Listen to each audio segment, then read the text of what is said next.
Commitment. It means taking a stand. Taking a stand for you. It means delivering. It means coming through. What if you don't keep your commitment, Les? What if you give it everything you have and you come up short? Or if you don't give it everything you have, what if you get weak along the way and you throw in a towel on yourself, you surrender to your emotions? What then? A lot of people become discouraged, they become frustrated, and they say, oh, what the heck? And they go back to doing what they were doing before, saying it doesn't work. You get to make a choice. Is failure going to break you, or is failure going to make you? You get to decide. Failure doesn't. It's okay to fall. It's okay to cry. It's okay to go home. But quitting should never be an option. It's not in falling that makes us failures. It's in not getting up that makes us failures. And you get to decide if you get up or you don't get up. We're going to take setbacks. We're going to take some defeats from time to time in our lives. But when that happens, what that actually does, or what that actually should do, is make your vision clear. Make your mission clear. Anyone who's successful has failed much more than you know. It's like you look at somebody who's an unbelievable athlete, somebody who's an unbelievable entertainer, speaker, communicator, artist. They didn't just show up that way. They are being rewarded in public for what you practice in private consistently. You might want to jot that down. We're all rewarded in public for the things that we consistently practice and refine in private. And so you see that person, you think they're a genius, but if you watch, they've been failing more than anybody else. They just failed more often, so they learn quicker. You got to tell yourself, despite the circumstances, the situations, you have to tell yourself that I'm not going anywhere until I get to go. Until I make my dreams become a reality, I'm not quitting. I don't care how much money I have to invest. I don't care how much time I have to invest. I'm going to continue to do this until I become successful. You can pretend that you care, but you can't pretend that you're there. The only way you can be there is to show up. And what I'm asking you to do for me, you will never be a failure if you show up every single day. Every single day when I come, I show up and I let failure know. Failure is not an option. You can't even let it sink into your brain, not even a second. You have to know that this thing is going to work. Come hell or high water, whatever it is that I set out to do, it may not happen in 6 months, it may not happen in a year, it may not happen in 2 years, but at some point, my dream is going to become a reality. I can accept failure. Everyone fails at some point, but I cannot accept not trying. When you've tried your best, when you've given 120%, you should never feel bad. You pick yourself up, you look at it from another perspective, you come up with another solution, and you go at it again. You're a problem solver. You're not soft. You're not weak. You don't quit. You don't surrender. You fall 7 times, you get up 8.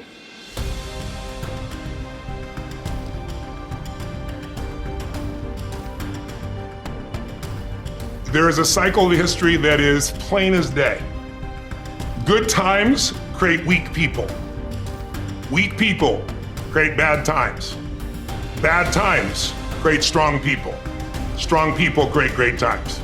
This is the cycle of history. Our thinking, our process is so affected by the way we're raised generationally, the experiences we go through. So let me give you an example of why we're having challenges today and why I'm more than hopeful. Let's say you were born in 1910. Now, think of it this way first. Remember I talked about pattern recognition, pattern utilization, pattern creation. What gave humanity its greatest jump in its capacity was pattern recognition around seasons. Up until that time, we were hunter-gatherers, barely able to survive. It all depended on what was happening in the environment. We were dependent on the outside world. But once we understood the seasons, that planting in the springtime and then taking care of through the summer, boy, in the fall you can reap, and then there's gonna be winter and you gotta hang on to this stuff so you can survive. Once we recognized that pattern, humanity transformed. Communities were created, eventually cities and countries and states, right? So think of it this way. There's also a pattern of your history as a human. 0 to 21, 19 to 2021 is a springtime where everything's easy. It's easy to grow. Growth happens, you don't have to do squat. Your body grows, life grows. And some of us had a more protected childhood, some of us had no protection. We had to step up and take care of things when we were 7 or 8 years old. But regardless, overall, it's a time in which people look out for you, you're taught things, you consume what you're taught. But once you come 19, 20, 21 roughly, and sometimes it's 16 for some people, 25 for others, but you get the picture, you enter a new season of life. You go to the summertime where you start testing and go, well, this is what I was taught, but do I really believe this? You know, this is what people say, but now I'm in a relationship, you know? And so all of this next 20 years is an explosive growth period if you work at it from 21 to 41. From 42 to 62 is a reaping time. If you planted really in the spring and you pushed hard through the summer, you're gonna reap. Now, if you didn't plant in the springtime, you're gonna weep in this season. You know, you're gonna be like, I don't have any money, I don't have any time, I don't know what to do, where am I going? But that's a season of power. That's when you really start to be able to lead companies, businesses, environments, and so forth. And again, some people get there earlier, some later, but overall, generationally, that's it. And then 63 to 83 is winter, and that winter time is a little different for somebody. Right now, that time is, maybe it's time, I'm an elder in the community, now it's time for me to mentor, to communicate. And if you're lucky, it goes 83 to, say, 103. Or the oldest living human is about 119, if you were lucky enough to do that. Maybe you get an extended period of time where you enter the next springtime. So there's seasons that you gotta understand, because if you plant in the winter, I don't care how hard you work, you get no reward. If you bought a house, sounds wonderful, in 2007, normally great, 2007, probably not so great, you're probably just starting to do okay in the last 3 or 4 years, right? So there's a timing to things. There's a timing in your life. There's also timing in history. So imagine you're born in 1910. When would you come of age? 19 years old, 1929. What did you grow up with? World War I ended during that time, the whole world celebrated, and the roaring 20s began, and you're in your teens, cars, radios, parties. You can't wait to turn 19, 20, 21, right? And what happens? For that generation, right at that stage of life, the whole game, the wolves pull out from it, and people are jumping out of buildings, the economy goes to the floor, we got the Dust Bowl. But it didn't end there. Because what happened when they were 29? 1939, World War II. And you and I are too young to know it, but those around know that it looked like we were gonna lose. Hitler was storming across Europe. It looked like life as we know it was over. And these people went overseas and became heroes. They faced such unbelievable, they were thought as flappers, they were thought as weak, they were a lot like a lot of the generation that you see today, the Z generation, not so much because they're just coming up, right? But the millennial generation, by older people, I see them as weak, they're snowflakes, they're this and they're that, but they have technology, they have insights. And when the outside world is demanding enough, not yet, because they're still fearful, they will grow. And that's when things change. And so the season occurs. So think about the difference between the 30s and the 40s versus the 50s versus the 60s as we came after 63 into an American summer as a different mindset versus the 80s to the 2000s, 2010. So we're right now halfway through winter. We're in another winter. It starts financially. Now it's gone to health, but we're far from it. It's going to be war. And it might be cyber war, it might be full-on war, but there's zero question that China and the US are on a collision course that's going to shape the direction of humanity. And so the people that right now are alive today are gonna have to grow in that environment. I really think we're at a season where there's gonna be a whole new level of growth. And what I just want to do is be one of the many sources that can give people perspective, because here's the problem. A year ago, people thought we were coming out of, we got vaccines now, and we're coming out of COVID, and it's gonna be all over now, and people are excited. But now, after going through 2 years of this, there's a lot of people now that no longer have a compelling future. Like, people talking about New Year's resolutions, most people don't even have one. Because it's like, they never followed through anyway, right? But at least they had something to look forward to. They're starting to get into learned helplessness. Learned helplessness is when something is so bad over and over again, you start thinking the problem's permanent. No problem is permanent. Or you start thinking the problem's pervasive because I haven't handled my finances, my whole world's over. Or because my relationship's bad, my whole world's over. Your life is bigger than that. Or all this is happening because there's something wrong with me. When you get to that point, you stop trying. And so my goal right now is to shake that up for people. People need a new perspective, and you can't do it by just sitting and thinking.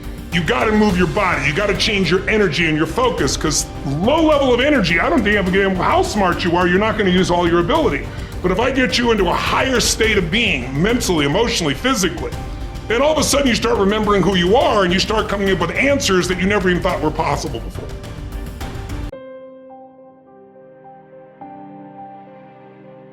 You will hear many people saying, "When I am 50, I shall retire into leisure. When I am 60, I shall give up public duties." And what guarantee do you have of a longer life? Who will allow your course to proceed as you arrange it?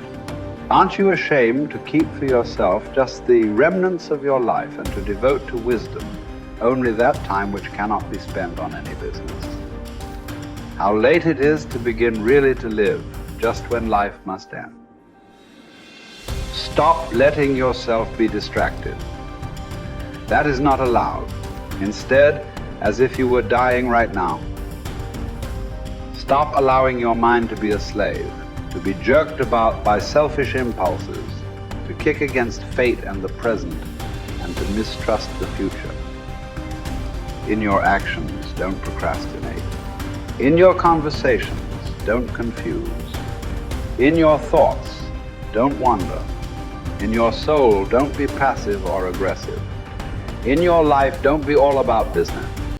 It is essential for you to remember that the attention you give to any action should be in due proportion to its worth, for then you won't tire and give up if you aren't busying yourself with lesser things beyond what should be allowed.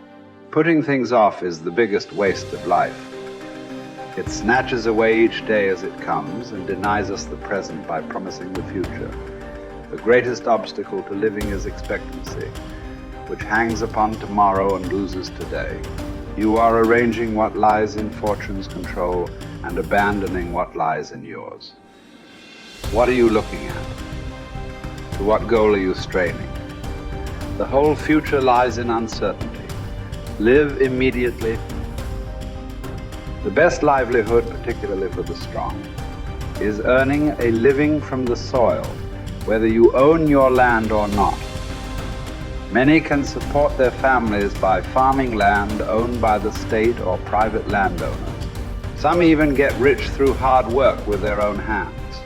The earth repays those who cultivate her, both justly and well, multiplying what she received, endowing in abundance all the necessities of life to anyone willing to work, and all this without violating your dignity or self-respect. Generally speaking, if you devote yourself to the life of philosophy whilst tilling the land at the same time, I couldn't compare it to any other way of life, nor would I prefer any other livelihood. It is living more in accord with nature, drawing your sustenance directly from the earth, the nurse and mother of us all, rather than from another source.